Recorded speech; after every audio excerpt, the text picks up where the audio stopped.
Shalom, dear friends. I welcome all of you. I'm glad to see you all. Shalom to everyone.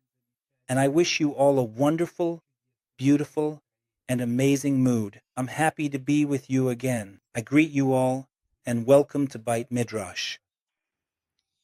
Welcome to an unusual course that I want to start with you. It will last for a whole year.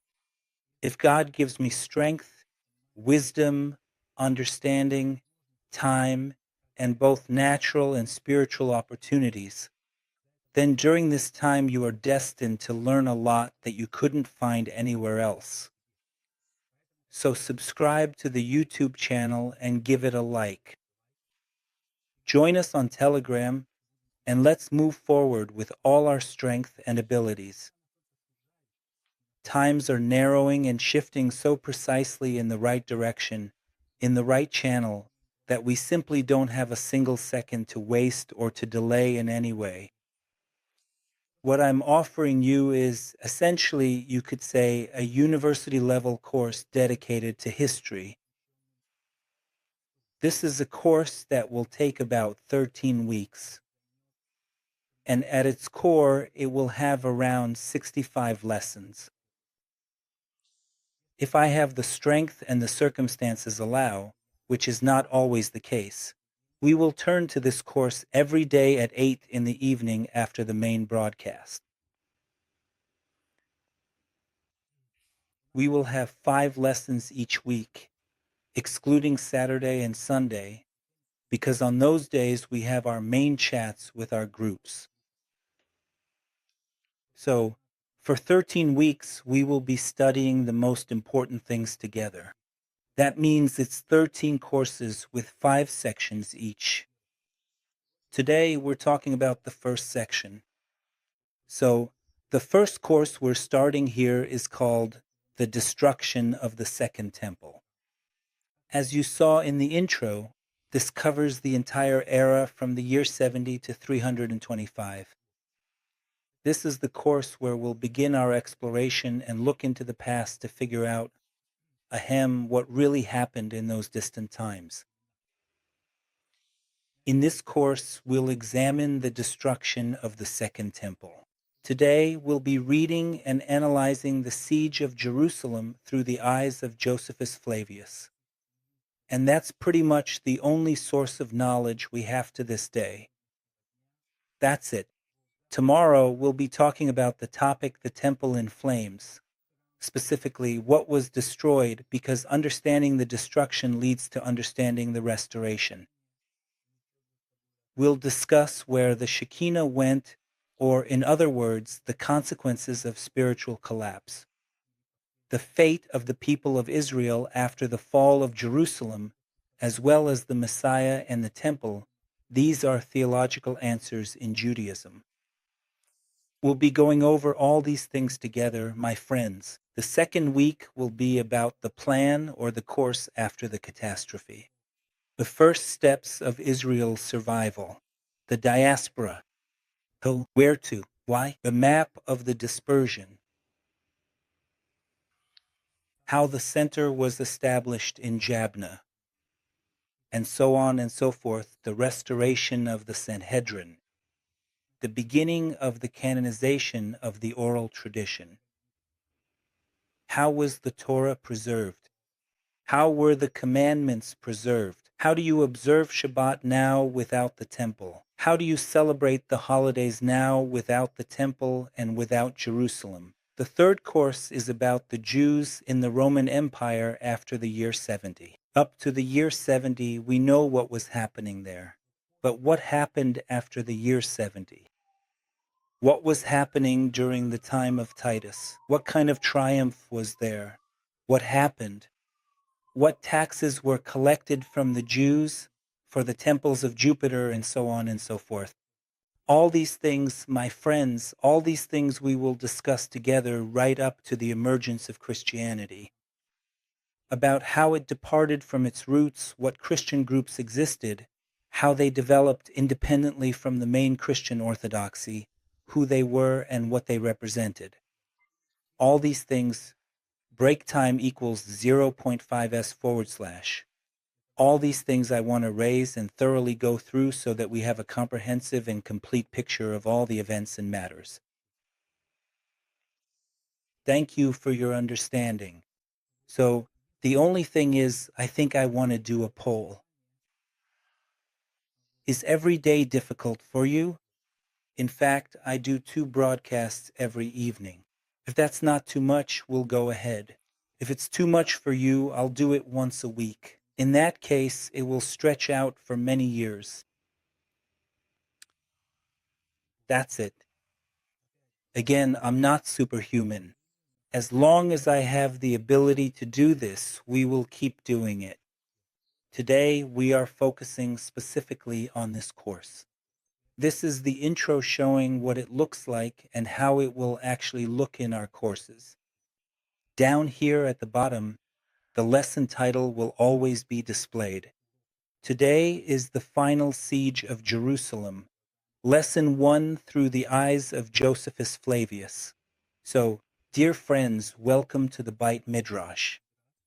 Here we study not only the Holy Scriptures, we study history, how the Holy Scriptures function in the history of humanity and in the history of Israel, how they can be formed, and how they influence our lives. Studying the Scriptures without history, without the people of Israel, without understanding everything that happened, is practically empty, a hollow philosophy that, in reality, has no practical application. I see that 2 streams a day is great and not too hard for you. But all right, if it is hard for you, we'll move forward as we planned. In that case, you owe us a donation, a like, and a subscription. No problem at all. Okay, that's very good indeed.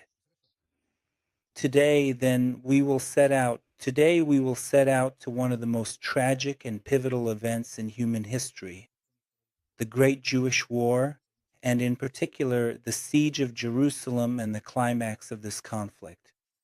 This event didn't just change the fate of a single people. It left a profound mark on world culture, religion, and politics as a whole. The siege of Jerusalem, the destruction of the temple, the expulsion of the Jewish people, these are milestones that we are duty-bound to study. It's not just that we want to, we are obligated to study them.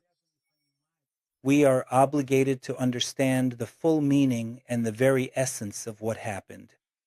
And of course, our main guide on this journey is a unique figure, the figure of Josephus Flavius. He was a participant in those events, the great Jewish historian. His monumental work, The Jewish War, along with Jewish antiquities, is practically the only comprehensive source that allows us to vividly imagine both the horrors and the heroism of those days. I'll say it again. The entire Jerusalem community that we read about in the Acts of the Apostles perished defending Jerusalem and did not flee, as Christian tradition claims, that they ran away and escaped somewhere. No, my friends, they were patriots of Israel and they defended Jerusalem and they defended the temple, which was the center of their lives. That's why studying and analyzing all these things is of utmost importance for us, really at the core for understanding what's happening. If you've managed to grasp this in just 2 broadcasts, I'm very glad. Then let's move forward together. Let's keep moving forward together. And we'll try not just to retell the facts, but also to understand how this history looks through the eyes of someone who stood on both sides of the barricades. The period we're covering here goes beyond just the siege of Jerusalem. This period will end roughly around the year 325, the conventional date of the Council of Nicaea. That's the time frame I've chosen for this discussion. The next period will begin after the year 325. That will be the next chapter in history, in Jewish history. But that will already be Jewish history together with Christian history. and the interaction of these things, Jewish life and the church, their intertwining, their clashes, and their confrontations. And yet, how the people of Israel survived, how the sages of Israel endured, how the Torah was preserved in those times, and how it has lasted to this day. All the events we're describing today had enormous long-term consequences. It is precisely these events that shaped the future of Israel, as well as the future of early Christianity. So I invite you to immerse yourselves in this era, a time when two civilizations, two religions, and two truths collided.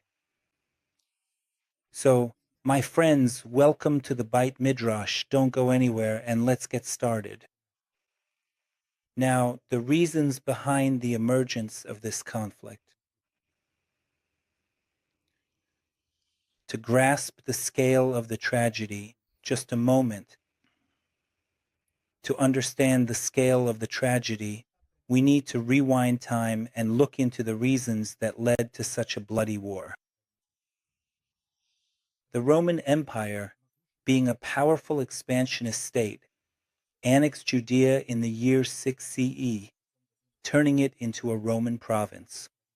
Almost the entire life of Yeshua, the lives of the apostles, everything we know and what's written in the Gospels took place under this occupation.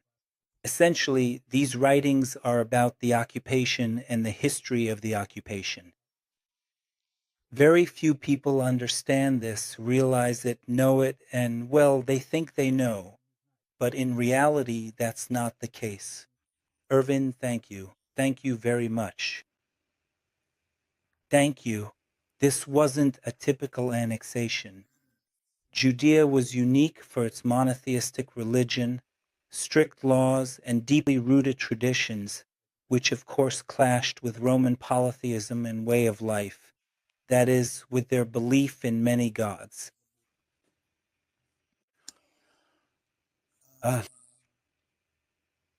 I'll show you an ancient map of Jerusalem. That way, I think it'll be easier for you to understand what's going on.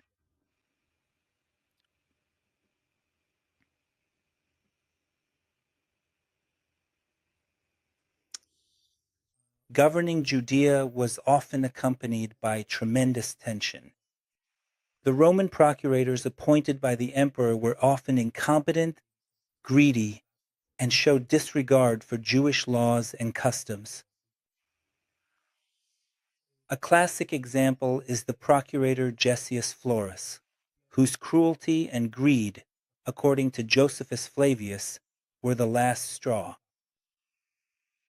He plundered the temple treasures, mocked the people, provoked mass riots, and punished people with incredible brutality.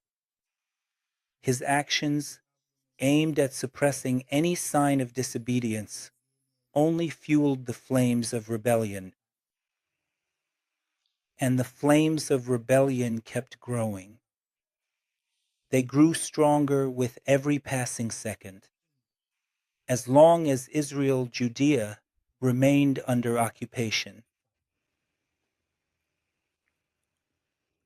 The people of Judea, in turn, were divided. There were the zealots, radical nationalists. We know that among Yeshua's disciples there were zealots. One of them dreamed, I think Peter was a zealot too because he carried a dagger. And that's exactly what they did. They carried these small swords, knives, sicariae. So there were zealots dreaming of complete liberation from Roman rule, ready to fight to the very end, to their last breath. There were the sicariae. This was an even more extremist and radical group that employed terror tactics against the Roman authorities and their sympathizers. Break time equals 0.5s/. They also used terror against their fellow countrymen who advocated for compromise. And there were quite a few such people. A huge number of Jews said that we have nowhere else to go. We must part ways with Judaism and Jewish religions, adopt the Roman order, the Greek way of life, and simply live and be Greeks. In turn, the devout Jews did not like this, and they fought. There were moderate parties, such as the Pharisees, the aristocracy, and the Sadducees, who often preferred to cooperate with Rome in order to maintain stability and their own status. By the way, Josephus Flavius, whom we are talking about, belonged to one of these aristocratic families. It was precisely this struggle between different factions within Jewish society itself, that would become one of the fatal causes of the subsequent catastrophe. And I understand this division because the country was under Roman occupation. The Roman Empire was, well, like an iron machine that ruled with an iron fist. There were no hints of its fall or destabilization. Many Jews, in principle, wondered and thought about why they should resist and die. They could simply live a good life. That's why the division within society was enormous.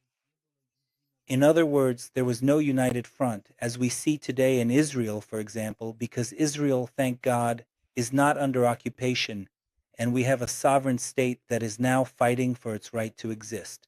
That's why the people are basically united against any enemy. But it wasn't like that in those days. There were huge groups, masses, and parties that advocated for compromise and, essentially, for the sake of survival and everything, cooperation with Rome, and all of this was considered a normal effect. Josephus Flavius belonged to one of the to the aristocratic families. It was precisely this internal division, this struggle between different factions, that would become one of the fatal causes of the subsequent catastrophe. The first open clashes began in the year 66 AD. 66 AD, my friends, that's practically, well, the apostles were still alive then. That is, they were either still alive or it was just after their time, but basically, this was about 30 years after Yeshua himself. The first clashes began in the year 66. The Jews revolted. The Roman garrison in Jerusalem was defeated.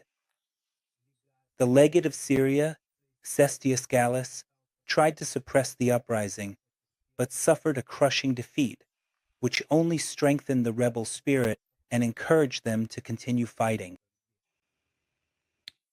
For Rome, a rebellious province was unacceptable. If any province rose up against Rome, it was completely destroyed. There was zero tolerance for those who rebelled against the empire. And the response, of course, to this situation was to send one of the empire's best generals, Flavius Vespasian, to Judea. But now let's go back. Let's return to Josephus Flavius.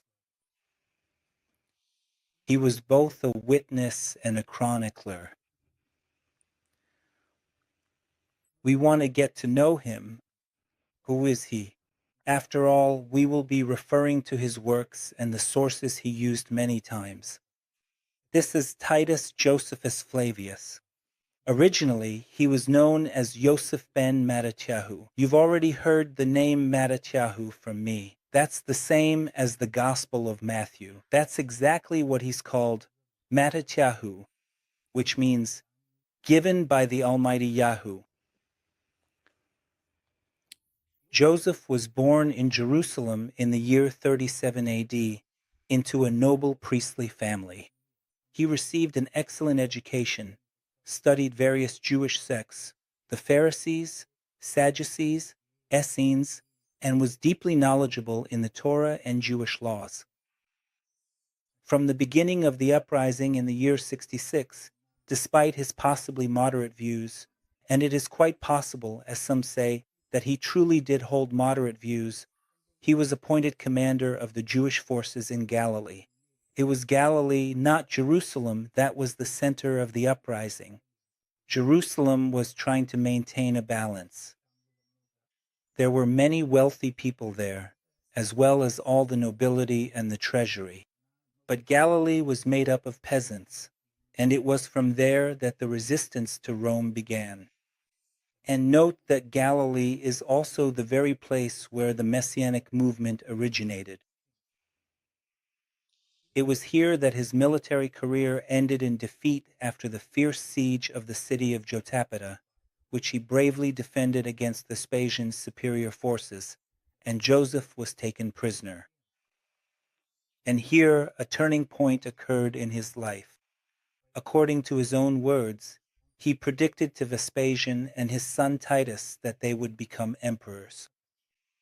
And we know that Titus destroyed Jerusalem, but we don't realize that Titus is actually Vespasian's son. This prophecy, which miraculously came true soon after Nero's death, saved his life and earned him the favor of the Romans. He was freed and received Roman citizenship, as well as the family name of Vespasian, Flavius. That's why the name Josephus Flavius, Josephus is his Jewish name, and Flavius is the name he took for himself, the name of the Flavian family from which Vespasian came. It was an honor. He was even granted Roman citizenship. The Jews didn't like him, they rejected him, considered him a traitor. But today, it no longer matters who was a traitor and who wasn't. We want to understand what happened. From that time on, Josephus Flavius became an advisor to Titus. While being at the Roman headquarters during the siege of Jerusalem, he witnessed the most terrible horrors that were happening inside the city and saw the might of the Roman army. It is precisely this unique experience, his ambiguous position, being a former Jewish military leader and now a trusted confidant of the Roman emperor, that makes his testimony so valuable and, at the same time, in need of critical reflection. He wrote his famous The Jewish War in Rome under the patronage of the Flavian family. The purpose of his work, apparently, was multifaceted. For his part, he wanted to justify his own role in the events, to demonstrate the might of Rome, and to warn other peoples against feudal resistance, as well as to explain the history of Judaism to the Greco-Roman world. Naturally, his narrative contains elements of self-justification, flattery toward his Roman patrons, and perhaps a certain bias against the leaders of the Jewish revolt, whom he considered responsible for the destruction of his people. Of course, one was simply supposed to sit tight and wait, or better yet, capitulate and surrender. Josephus Flavius did indeed blame the Jews who rebelled, believing that it was precisely because of their uprising that Jerusalem was burned and the temple destroyed. Supposedly, Titus did not want to burn it. But we know that behind all desires and all human actions stands the will of the Almighty. Nevertheless, without his Jewish war, our knowledge of this period would be extremely limited, truly scarce. And so, by diligently utilizing his extensive collection of works and every single document and piece of writing he meticulously produced, we are fortunate enough to possess at least a truly comprehensive and remarkably detailed picture of absolutely everything that transpired and unfolded during that period. So the long and arduous siege of Jerusalem truly begins.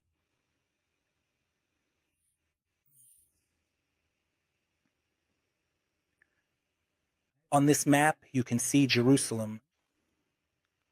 You can see Jerusalem here as well. Now, I'll also be showing you some significant elements that directly refer to the ancient city of Jerusalem, a place of profound historical and spiritual importance. But we're going to go a bit further and analyze the very chronicle of horror itself. So, in the year 67, Vespasian began the systematic suppression of the rebellion in Galilee and other regions of Judea. The Roman machine, the Roman iron hand, could not tolerate a rebellious region. No pacification agreements or arrangements made any sense. All the rebels had to die. The uprising itself had to be crushed as harshly as possible, in order to send a clear and precise signal to other provinces, other territories, and other regions of Rome that if they disobeyed, they too would be destroyed. In the year 69, after Nero's death and the ensuing struggle for power in Rome, Vespasian was proclaimed emperor. He set out for Rome, leaving command in Judea to his son Titus, who was to finish the war and capture Jerusalem, the very heart of the uprising, Jerusalem itself. In the spring of the year 70, shortly before the festival of Passover, Titus approached the walls of Jerusalem with 4 legions. That's about 60 to 70,000 well-trained and disciplined soldiers. And, in the Roman Empire, a military career was the biggest and, generally speaking, the most serious career one could have. And basically, everyone who served in the army served for many decades. And essentially, the whole military system, the militarization of Rome, was their showcase. Everything they had, all of it. That's it. 60 to 70,000 well-trained and disciplined soldiers. At that time, a huge number of pilgrims had gathered in the city because everyone came for Passover. And that only made the whole situation worse. In other words, the city was overcrowded and there was a shortage of resources. Jerusalem was heavily fortified. It had 3 lines of walls. The first, the oldest one, protected the upper and lower city. I'm trying to show you. If I have it, you'll be able to see it. No, it's not shown here. No, unfortunately, I don't have a photo of the walls. Well, let's just leave it like this. So Jerusalem was heavily fortified. It had 3 lines of walls. The first, the oldest one, protected the upper and lower city. The second wall enclosed the new districts. And the third, the newest and strongest, was started by Herod Agrippa I. Remember him, right? Agrippa, the one who killed John the Baptist. But the wall was never finished. Nevertheless, these were colossal defensive structures that seemed absolutely impregnable. The images of these Roman machines battering the walls, battering rams, catapults, scorpions, show us just how powerful these walls were. The defense of the city was led by 3 main factions of rebels, who also kept fighting and arguing among themselves, weakening the overall defense. There was John of Giscala with his Galilean troops, who had fortified themselves inside the temple itself. There was Simon bar Giora, who controlled most of the upper city, and Eleazar ben Simon, who at first held part of the temple, but later his forces joined John of Giscala. Josephus Flavius gives a detailed account of all this internal strife, which led to the destruction of food supplies intended for a prolonged siege. There were huge food reserves in Jerusalem. In principle, Jerusalem was preparing for a siege. But the internal struggle led to the destruction of many supplies and to fratricidal clashes in the streets of the city. Josephus Flavius saw this as divine punishment for the sins of the people of Israel. The Romans began by assaulting the third outer wall using these siege engines, battering rams, and catapults. They methodically destroyed the fortifications. In his books, Josephus Flavius describes the fierce resistance of the Jews, who carried out daring sorties. At night, they threw torches, set the Roman siege towers on fire, and inflicted significant damage on the enemy. So for the Romans, this was no walk in the park. It was very difficult, and the Jews were prepared for it. But after breaking through the first and second walls, the Romans reached the gates of the Antonia citadel. The Antonia citadel is the fortress of Antonia, which was located on the eastern part of Jerusalem, adjacent to the temple. Basically, the citadel was the key defensive point. Capturing the citadel opened the way to the temple and the upper city. The battles for Antonia were incredibly fierce and bloody. The Jews fought for practically every inch, every millimeter of ground to keep the feet of the pagans from breaking into the old city and setting foot on the sacred temple. But this was a siege. The siege of Jerusalem meant that hunger had set in. And after hunger comes despair. As the siege dragged on and the Romans slowly but surely advanced, the situation inside Jerusalem became catastrophic. By the way, the 9th of AV is coming soon. That is the day the temple was destroyed. By the way, this whole story is very relevant these days. And it's like we're starting to talk about it just in time. Josephus Flavius, who was outside the walls and had the opportunity to gather information about what was happening inside, including from defectors and prisoners, and there were many defectors and many prisoners as well. His chronicle describes unimaginable suffering, absolutely unimaginable suffering that took place in the old city. Horrific and devastating scenes of widespread destruction and raging fire.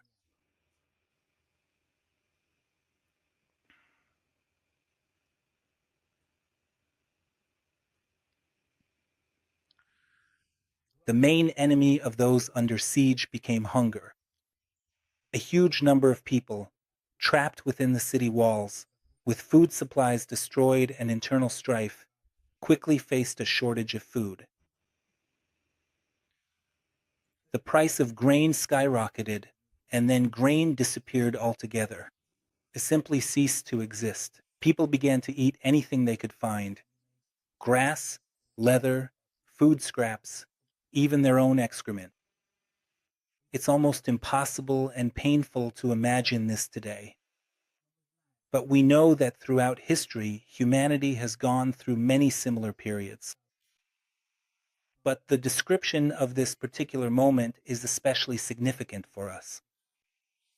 Josephus Flavius describes heart-wrenching scenes when mothers took food away from their own children, when people died right on the streets from exhaustion. The most truly horrifying episode he vividly describes is the tragic story of a desperate woman named Miriam, who, driven to the very brink by extreme hunger, tragically killed and then consumed her own beloved child. This story shocked not only the Jews but also the Romans to their very core. Perhaps Josephus significantly exaggerated or dramatically embellished it for a more profound and impactful dramatic effect, but the devastating famine was truly and utterly terrible. To make a stark example for the Romans, they resorted to truly horrific and brutal executions. Nevertheless, the inhuman conditions inside the besieged city. Josephus Flavius uses all these images as proof that the Jews brought God's wrath upon themselves, a point with which many later commentators would disagree, and they criticize Josephus for his biased perspective and for writing the story in a way that would please the Romans. In principle, I also agree with this assessment to some extent. In addition to hunger, the city was ravaged by disease, unsanitary conditions, lack of clean water, and the huge number of corpses gradually began to cause an epidemic. The death rate was growing exponentially. It became impossible to bury the dead, and bodies were simply thrown over the walls or piled up inside the city. You can imagine, given the Jewish attention to cleanliness and the relationship between the living and the dead, this scene seemed absolutely insane. The morale of Jerusalem's population was at an extremely low point. After the clashes with the Romans and such a direct assault, the Romans realized they couldn't just walk into Jerusalem, so they simply laid siege to the city. and they waited and kept waiting. The rebels, of course, tried to maintain order and resistance, executing anyone who tried to escape the city, whether a Roman or anyone showing signs of despair. This created an atmosphere of fear and hopelessness. Josephus Flavius addressed the defenders on the walls several times, urging them to surrender and capitulate in order to avoid total destruction. But his appeals were met only with mockery and threats. Again, in turn, Jewish commentators disagree with Josephus Flavius and his actions, because for Israel, slavery and surrender were worse than death. Worse than death. Despite the desperate resistance of the Jews, the Roman war machine was relentless, and the Roman army was the embodiment of engineering prowess, discipline, and tactical genius. You know what the Romans were really good at? They were honestly good at a lot of things. They had general councils, and in general, their Roman military tactics were unmatched anywhere in the world. A siege ramp was built, an enormous wall surrounding the entire city, so that no one could get in or out to prevent the delivery of food and reinforcements. It was a colossal feat of engineering, built by the soldiers in just a matter of days. In just a few days, they built and dug out a huge rampart around the gates. Then they brought in the siege towers. These were multi-story wooden structures on wheels, from which archers and slingers would fire at the defenders on the walls. When the tower was brought right up to the wall, they would lower a bridge from it, allowing Roman legionaries to storm the wall. Battering rams, huge logs with metal tips, suspended on frames, relentlessly pounded the walls, slowly but surely breaking them down. The Romans used catapults and ballistae, which hurled stones weighing several dozen kilograms. The projectiles and bolts caused destruction and struck targets at the longest distances. All of this rained endlessly down on Jerusalem itself. The Jews, in turn, showed remarkable ingenuity and bravery. They carried out daring sorties, tried to set the siege engines on fire, fill in the trenches, and eliminate the Roman engineers. To this day, we're still taking out engineers, only now they're nuclear specialists. They built underground tunnels for attacks from below and used all sorts of traps. Of course, the Jews didn't have a real war machine, and naturally, no one could compare to Rome. All they could really do was come up with all kinds of traps and clever tricks. That's what allowed us to hold out for so long. However, the lack of unity and absence of a single command made it impossible to coordinate actions and deliver a decisive blow. Josephus Flavius describes these clashes in detail, giving credit for bravery to both sides. He talks about heroism, the heroism of individual Roman soldiers and officers, as well as the courage of the Jewish defenders, who kept fighting even when there was no hope of rescue left. All these descriptions, for all their drama, give us an idea of how the military actions unfolded. As the Romans broke through one wall after another, their target became the temple, the heart and soul of Jerusalem, the center of Jewish religious life. For Israel, the temple was not just a building, it was the place of the Shekinah, the presence of God on earth. Josephus Flavius claimed that Titus initially did not want to destroy the temple. He supposedly tried to preserve it, perhaps because of its architectural beauty or as a symbol of his victory. However, according to Josephus, fate decided otherwise. But I can't imagine what it would be like if the Jerusalem temple had ended up in the hands of pagans. They would have turned it into a temple of Zeus, desecrated everything that could be desecrated, put their own statues there, and offered pig sacrifices on the altar. So let it be destroyed and burned, but not fall into the hands of our enemies. That was the essence of the idea. Although Josephus Flavius, in a way, disagrees with it. But I know other versions as well. In the year 70, on the ninth day of the month of AV, that's why we say the ninth of AV, Tisha B'Av, the Romans broke into the temple grounds. And during the fierce fighting, when the Jews fought for every inch, every centimeter of sacred ground, one of the Roman soldiers, against orders, threw a burning torch into a window of the temple. The dry wood and draperies instantly caught fire. The flames quickly engulfed the entire building. The scene was absolutely terrifying. The fire was destroying what had been built over centuries. Josephus Flavius described the cries of the Jews who, witnessing the destruction of the temple, felt despair and pain greater even than the fear of death. Blood flowed like rivers, so much that it reached up to the horses' bridles. The Roman soldiers, driven by a thirst for plunder and destruction, stopped at nothing. The temple treasures, the menorah, the table of showbread, the golden vessels, all were looted. The entire treasury of the temple was plundered. The destruction of the temple was not just the loss of a building. It was a symbolic shattering of the Jewish world. The temple was the center of worship, the place of sacrifice, the symbol of the covenant.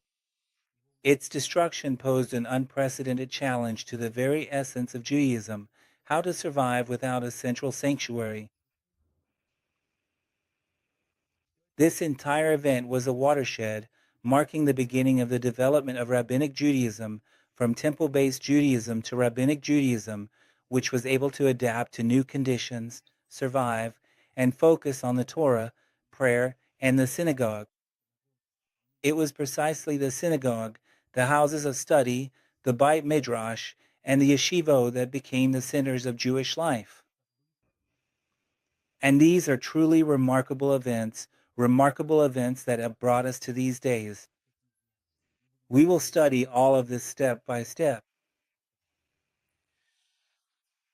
The destruction of the temple did not mean the immediate end of the siege. The last pockets of resistance were crushed in the upper city, where Shimon bar Giora and all his supporters had fortified themselves. But by then, it was nothing more than the final throes. By the end of September in the year 70, Jerusalem had finally fallen. The consequences were catastrophic. The city was practically wiped off the face of the earth.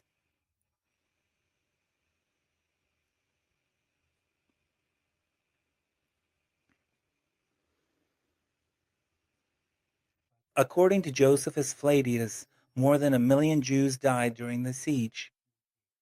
But you can't even imagine 1 million. For that world in general, and especially for Israel, that's an enormous number of people, truly immense.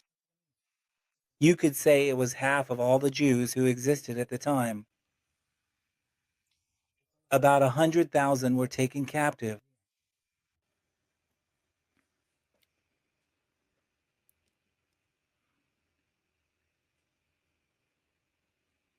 Roman captivity was far from a pleasant experience. Perhaps these numbers, as some say, were exaggerated, but they reflect the scale of this entire tragedy. And we have to imagine, can we even truly imagine what it actually looked like? The survivors were either sold into slavery, sent to the gladiatorial arenas, or used for building Roman structures. For a devout Jew who did not associate with and was even forbidden to enter the homes of Gentiles, as Peter once said. For them, this was not just something terrifying, it was the destruction of everything. The gold and treasures taken from Jerusalem were used to finance Titus's grand triumph in Rome. Can you imagine the treasures of the temple? The sacred and revered vessels that were historically used for religious worship were quite simply and directly used to finance the grand triumph of Titus in the city of Rome, a significant event which was subsequently immortalized by the very impressive Roman arch, specifically the Second Arch of Titus, where detailed scenes depicting the sacred menorah and various other important temple objects are clearly and prominently depicted. For all of Judaism, this was not just a defeat, it was an existential crisis. Without the temple and central worship, without an independent state, the people had to find new ways to exist. It was precisely during this period that Rabbinic Judaism was formed, which shifted its focus from temple worship to the study of the Torah, to prayer, and to the observance of commandments in everyday life. Now the synagogue became the center of community life, and the rabbis replaced the Levites and became the spiritual leaders. This process took decades, but it was precisely thanks to it that Judaism was able to survive and preserve its identity in the diaspora. For early Christianity, the fall of Jerusalem was also of great significance. Christians, many of whom perished, that is, I mean those who were in Jerusalem, defending Jerusalem. That's it. But many who were outside Jerusalem in the Roman Empire saw the destruction of the temple as the fulfillment of the prophecies of Jesus Christ, where he spoke about everything being destroyed. Nevertheless, this event became an important step toward the separation of Christianity from Judaism, as it showed that the divine presence was no longer tied to a specific place or temple. This was correct in one sense, but incorrect in another.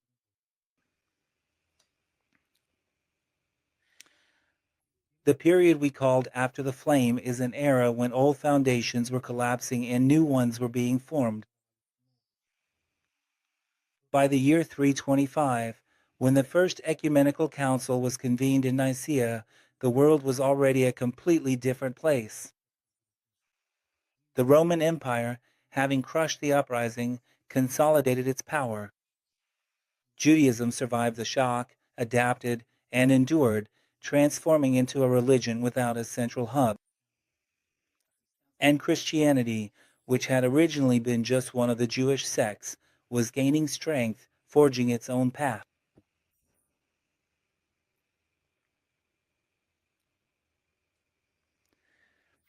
That's why the siege of Jerusalem in the year 70 is not just the story of a single battle. Essentially, it's a story about faith, resilience, despair, betrayal, and survival. This was an event that changed the map of the world and the spiritual landscape of the entire Middle East. The whole story shows us how fragile civilization can be and how important it is to maintain unity in the face of external threats. These are stories we know well in Israel. We study them day after day in schools, universities, history courses, and departments. We look at this history through the lens of Josephus Flavius to understand his unique position. And remember, history is not just a collection of dates and names, it's a living organism that continues to influence us today. The destruction of the temple in the year 70 is still at the center of tragic events for the entire people of Israel, even 2,000 years later. And it is remembered every year on the 9th of Av and endlessly felt in the modern world. That's why our course, Dear Friends, which aims to pave the way to these amazing stories, begins here and now. So subscribe to the Beit Midrash channel, like, comment, and share these broadcasts. We are beginning this unique, amazing journey called Israel and the Church before Nicaea from the year 70 to 325.